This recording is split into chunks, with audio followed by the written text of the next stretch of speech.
Iran युद्ध को लेकर बहुत बड़ा दावा किया गया है। ईरान पर परमाणु हमला करने वाले थे ट्रंप। पूर्व CIA एक्सपर्ट लैरी जॉनसन का यह बड़ा दावा।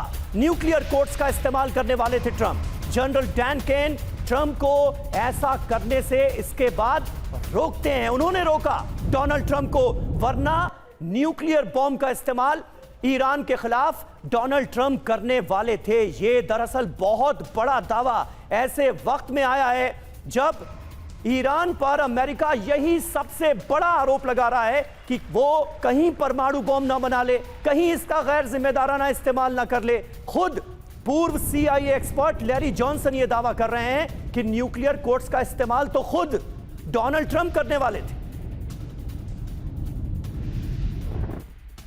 तो आप समझिए, जो दावा किया गया इसके बाद सवाल यह है, क्या अगर ईरान पर जो हमला है, परमाणु हमला, वो हो जाता? दावा बहुत बड़ा है। क्या जानकारी? ईरान पर परमाणु हमला करने वाले थे डोनाल्ड ट्रंप, यह दावा किया जा रहा है। इमरजेंसी बैठक में ट्रंप ने इस बात को लेकर फैसला भी ले लिया था, यह भी कहा गया।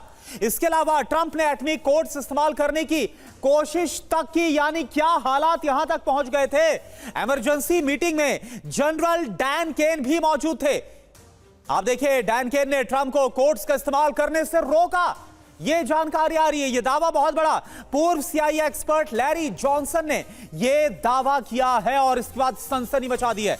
बड़ी बात क्या है, व्हाइट हाउस ने लैरी जॉनसन के दावों को सरासर गलत बताया है। समीर जी हां, और ये अपने आप में बड़ा दिलचस्प मुद्दा निकलकर सामने आया है, जिसके बारे में करुणा ने आपको जानकारी दी। मेजर जनरल ब्रजेश कुमार हमारे साथ मौजूद हैं। ब्रजेश जी, ये तो दुनिया जानती है कि एक बार ही परमाणु बॉम्ब का इस्तेमाल किसी देश के खिलाफ किया गया है, और वो गैर जिम्मेदाराना काम किसी और ने नहीं, अमेरिका ने किया था, जापान के खिलाफ किया था। लेकिन अब क्या दोबारा इसके बारे में सोचा भी जा सकता है? इस दावे को आप कैसे देखते हैं कि ईरान के खिलाफ परमाणु बॉम्ब का इस्तेमाल करने के बारे में सोच रहे थे, उस पर रजामंदी देते नजर आ रहे थे डोनाल्ड ट्रंप, लेकिन उन्हें रोका गया? समीर, जब जंग चल रहा होता है तो कई सारी कंटिंजेंसीज की प्लानिंग होती है। उसमें एक विकल्प ये भी है कि एटॉमिक वेपन का इस्तेमाल किया जाए।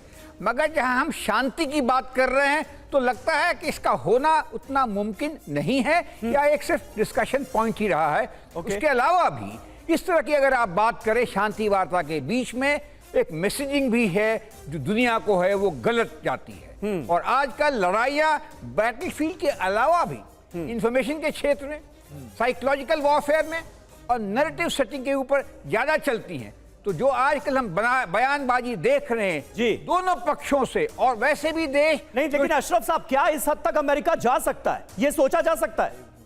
बिल्कुल। देखिए, नहीं अशरफ साहब, जल्दी से। साहब, अमेरिका ने पहले भी परमाणु का इस्तेमाल किया है, और ये बताइए कि कौन सी ऐसी चीज़ है कि जिसका इस्तेमाल अमेरिका ने ईरान के खिलाफ पिछले 47 साल में नहीं किया, और इस तरह के सेक्शन लगाए कि जो परमाणु से ज़्यादा खतरनाक थे। ऐसे काम किए, पिछले 40 दिन की जंग लड़ी है, उस तरह के परमाणु को छोड़ के सारे हथियारों का इस्तेमाल हुआ, सारे नाकाम हुए।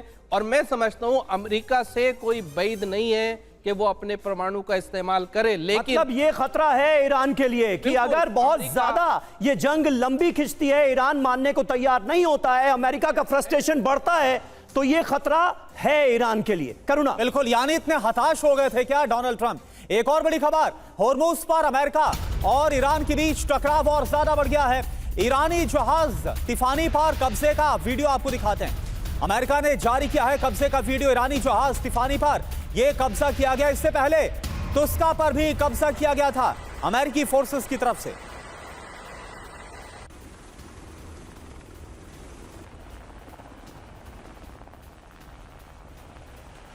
और देखिए, ईरानी जहाज पर कब्जे को लेकर डोनाल्ड ट्रंप ने क्या कहा? हमें एक जहाज मिला जिसमें कुछ चीजें अच्छी नहीं थी, वो शायद चीन की ओर से कोई तोहफा था।